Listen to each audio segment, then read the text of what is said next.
കേരളത്തിലെ കുട്ടികൾ ഉപരിപഠനത്തിന് അന്യസംസ്ഥാനങ്ങൾ തിരഞ്ഞെടുക്കുന്നത് എന്തുകൊണ്ട്? ചില കോഴ്സുകൾ പഠിക്കാനെങ്കിലും കേരളത്തിന് പുറത്തുള്ള കർണാടക പോലുള്ള സംസ്ഥാനങ്ങളെ ആശ്രയിക്കുന്നുണ്ട്. അതിന്റെ കാര്യം എന്താണെന്ന് നിങ്ങൾ ഇതുവരെങ്കിലും ആലോചിച്ചിട്ടുണ്ടോ? നമ്മുടെ നാട്ടിൽ സിലബസ് അപ്ഡേറ്റ് ആകുന്നത് കുറച്ച് വൈകിയാണെന്നുള്ളതാണ് സത്യം. പക്ഷെ ബാംഗ്ലൂർ പോലുള്ള മൾട്ടിനാഷണൽ കമ്പനീസ് വന്ന് പ്ലേസ്മെന്റ് എടുക്കുന്ന അതുപോലുള്ള സിറ്റീസിലെ കോളേജുകളിൽ പഠിക്കുമ്പോൾ അവരുടെ സിലബസ് എല്ലാം കാലത്തിനൊത്ത് മാറ്റം കൊണ്ടുവരുന്ന തരത്തിലുള്ള സിലബസുകളാണ്. കേരളത്തിലെ കുട്ടികൾ ഉപരിപഠനത്തിന് അന്യസംസ്ഥാനങ്ങൾ തിരഞ്ഞെടുക്കുന്നത് എന്തുകൊണ്ട്? ഹായ്, എൻ്റെ പേര് പാർവതി സഹിന്ദ്, ഗോകോ എഡ്യൂക്കേഷൻ പോർട്ടലിൻ്റെ മാനേജിംഗ് ഡയറക്ടറാണ്. നമുക്കറിയാം, കേരളത്തിലും അന്യസംസ്ഥാനങ്ങളിലും ഉള്ള കോഴ്സുകളുടെ പേരെല്ലാം ഒന്നു തന്നെയായിരിക്കും. പക്ഷേ എന്നാലും +2 കഴിയുമ്പോൾ കുട്ടികൾ ചില കോഴ്സുകൾ പഠിക്കാനെങ്കിലും കേരളത്തിന് പുറത്തുള്ള കർണാടക പോലുള്ള സംസ്ഥാനങ്ങളെ ആശ്രയിക്കുന്നുണ്ട്. അതിൻ്റെ കാര്യം എന്താണെന്ന് നിങ്ങൾ ഇതുവരെങ്കിലും ആലോചിച്ചിട്ടുണ്ടോ? സാധാരണ ഡിഗ്രി കോഴ്സ് ആണെങ്കിൽ 3 വർഷമാണ് അതിൻ്റെ ഡ്യൂറേഷൻ.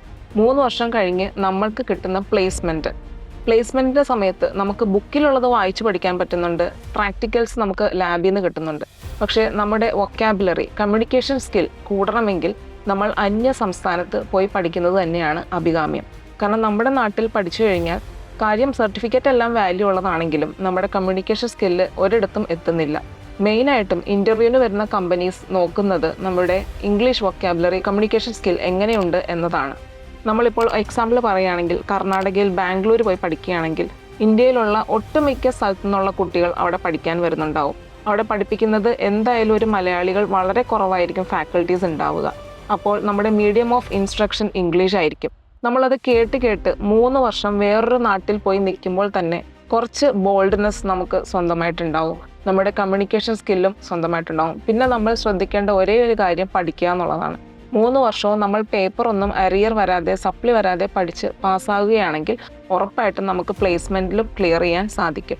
അതാണ് പുറത്തേക്ക് കുട്ടികൾ പോകുന്നതിൻ്റെ മെയിൻ കാര്യം. പിന്നെ സിലബസ്, നമ്മുടെ നാട്ടിൽ സിലബസ് അപ്ഡേറ്റ് ആകുന്നത് കുറച്ച് വൈകിയാണെന്നുള്ളതാണ് സത്യം. പക്ഷെ ബാംഗ്ലൂർ പോലുള്ള മൾട്ടിനാഷണൽ കമ്പനീസ് വന്ന് പ്ലേസ്മെന്റ് എടുക്കുന്ന അതുപോലുള്ള സിറ്റീസിലെ കോളേജുകളിൽ പഠിക്കുമ്പോൾ അവരുടെ സിലബസ് എല്ലാം കാലത്തിനൊത്ത് മാറ്റം കൊണ്ടുവരുന്ന തരത്തിലുള്ള സിലബസുകളാണ്. അതും നമ്മൾക്ക് പ്ലേസ്മെൻറ്റിൻ്റെ സമയത്ത് നല്ല ഉപകാരമായിരിക്കും. ഫീസിൻ്റെ കാര്യം നോക്കുകയാണെങ്കിലും കർണാടകയിൽ നമ്മുടെ +2 കഴിഞ്ഞിട്ടുള്ള ഡിഗ്രി കോഴ്സുകൾ, UG കോഴ്സുകളുടെ ഫീസ് താരതമ്യേന കുറവാണ്. അതുകൊണ്ട് തന്നെ നമുക്ക് ലോണിൻ്റെ അകത്ത് നിൽക്കുന്ന രീതിയിൽ 3 വർഷത്തെ പഠനച്ചെലവ് അല്ലെങ്കിൽ 4 വർഷത്തെ പഠനച്ചെലവ് ഉൾക്കൊള്ളിക്കാൻ പറ്റും.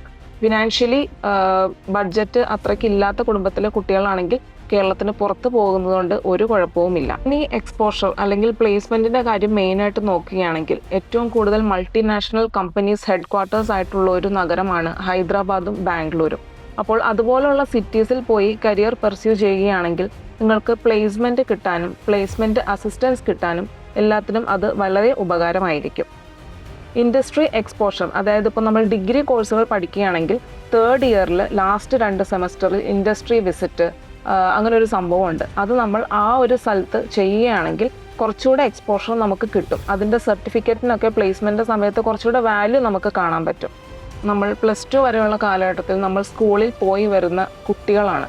വീട്ടിൽ നിന്ന് പോകുന്നു, സ്കൂളിൽ പോകുന്നു, വരുന്നു, അടുത്തുള്ള സ്ഥലങ്ങളിൽ മാത്രം പോയായിരിക്കും നമുക്ക് പരിചയമുണ്ടാകുക. പക്ഷെ 3 വർഷത്തിന് ശേഷം നമ്മൾ വേറൊരു സ്ഥലത്തേക്ക് പറിച്ചു നടപ്പെടുകയായിരിക്കും ജോലിയുടെ കാര്യത്തിൽ. അപ്പോൾ അതിനുള്ള ഒരു എക്സ്പോഷർ നമുക്ക് ഡിഗ്രി കാലഘട്ടത്തിൽ തന്നെ കിട്ടുന്നതായിരിക്കും നല്ലത്. അവിടെയുള്ള ആൾക്കാരുമായിട്ട്, മൾട്ടി ലിംഗ്വൽ ആൾക്കാരുമായിട്ട് ഇടപഴകി വേറൊരു സ്ഥലത്ത് പോയി താമസിക്കുമ്പോൾ അവരുടെ ലൈഫ് സ്റ്റൈൽ, അവരുടെ ബോൾഡ്നെസ് എല്ലാം മാറുകയാണ്, എല്ലാം ഒരു പടി മുകളിലേക്കാവുകയാണ്.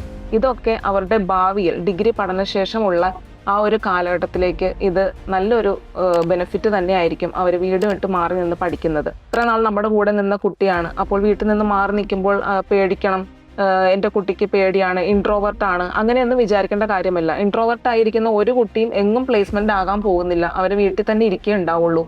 അല്ലെങ്കിൽ ജോലിയിൽ പ്ലേസ്മെന്റ് ആകാനോ അവർക്ക് ഇൻ്റർവ്യൂവിൽ നല്ല രീതിയിൽ പറയാനോ പെർഫോം ചെയ്യാനോ ഒന്നും ഒരു കഴിവുണ്ടാവില്ല.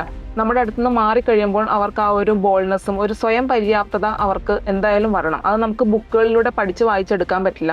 അത് നമുക്ക് സ്വായത്തമായിട്ട് ഉണ്ടാക്കിയെടുക്കേണ്ടതാണ്. ഒരു സിറ്റുവേഷൻ, ഒരു അറ്റ്മോസ്ഫിയറിൽ ഉണ്ടായി വരുന്ന സാധനങ്ങളാണ് സ്വയം പര്യാപ്തത എന്നൊക്കെ പറയുന്നത്. അപ്പോൾ അതിനൊക്കെ വേണ്ടി നമ്മൾ വേറെ നാടുകളിൽ പോയി പഠിക്കുന്നത് വളരെ അഭികാമ്യമായിരിക്കും.